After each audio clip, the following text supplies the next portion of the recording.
और बाई मान ली फिर से अनुसार लिख दिया। इसका मतलब ये रहता है कोई भी बात हमारी क्वेश्चन में छूट गई तो इसके अंदर आ गई। ठीक है भाई, अब सवाल को पढ़ते हैं।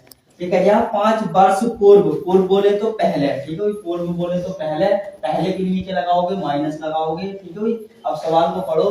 5 वर्ष पूर्व नूरी की आयु, 5 वर्ष पूर्व नूरी की आयु सोनू की आयु की, सोनू की आयु की, सोनू की आयु की कितनी थी भाई? 3 गुनी रही। कितनी थी भाई? 3 गुनी थी। अब इसकी कैलकुलेशन कर दी और कैलकुलेशन करने के बाद में समीकरण नंबर बन गई। उसके बाद में फिर है 10 वर्ष बाद, बाद बोले या 50 बोले, उसके लिए आता है प्लस।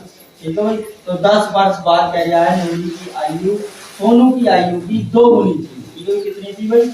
2 गुनी थी। अब इसमें कैलकुलेशन करके समीकरण नंबर 2 बन रही है। फिर लिखिए समीकरण नंबर 1 और 2 से लिख दीजिए। ठीक है, समीकरण नंबर 1 व 2 से लिखिए। अब देखते हैं हमें एक जैसा क्या मिल गया, x और y मान ली फिर से अनुसार लिख दिया। इसका मतलब ये रहता है कोई भी बात हमारी क्वेश्चन में छूट गई तो इसके अंदर आ गई। ठीक है, अब सवाल को पढ़ते हैं। ये कह दिया 5 वर्ष पूर्व, पूर्व बोले तो पहले। ठीक है, पूर्व बोले तो पहले, पहले के नीचे लगाओगे माइनस लगाओगे। ठीक है, अब सवाल को पढ़ो। 5 वर्ष पूर्व नूरी की आयु, 5 वर्ष पूर्व नूरी की आयु सोनू की आयु की, सोनू की आयु की, सोनू की आयु की कितनी थी भाई? 3 गुनी रही। कितनी थी भाई? 3 गुनी थी। अब इसकी कैलकुलेशन कर दी और कैलकुलेशन करने के बाद में समीकरण नंबर बन गई। उसके बाद में फिर है 10 वर्ष बाद, बाद बोले या 50 बोले, उसके लिए आता है प्लस। ठीक है भाई, तो 10 वर्ष बाद कह रहा है नूरी की आयु सोनू की आयु की 2 गुनी थी। ठीक है, कितनी थी भाई? 2 गुनी थी। अब इसमें कैलकुलेशन करके समीकरण नंबर 2 बन रही है। फिर लिखिए समीकरण नंबर 1 और 2 से लिख दीजिए। ठीक है, समीकरण नंबर 1 व 2 से लिखिए।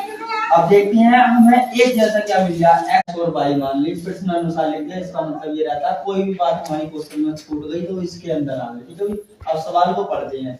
ये कह दिया 5 वर्ष पूर्व, पूर्व बोले तो पहले। ठीक है, पूर्व बोले तो पहले, पहले के नीचे लगाओगे माइनस लगाओगे। ठीक है, अब सवाल को पढ़ो।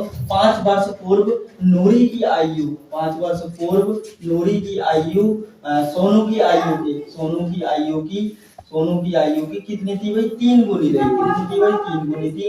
अब इसकी कैलकुलेशन कर दी और कैलकुलेशन करने के बाद में समीकरण नंबर बन गई। उसके बाद में फिर है 10 वर्ष बाद, बाद बोले या 50 बोले, उसके लिए आता है प्लस। ठीक है भाई, तो 10 वर्ष बाद कह रहा है नूरी की आयु सोनू की आयु की 2 गुनी थी। ठीक है, कितनी थी भाई? 2 गुनी थी। अब इसमें कैलकुलेशन करके समीकरण नंबर 2 बन रही है। फिर लिखिए समीकरण नंबर 1 और 2 से लिख दीजिए। ठीक है, समीकरण नंबर 1 व 2 से लिखिए।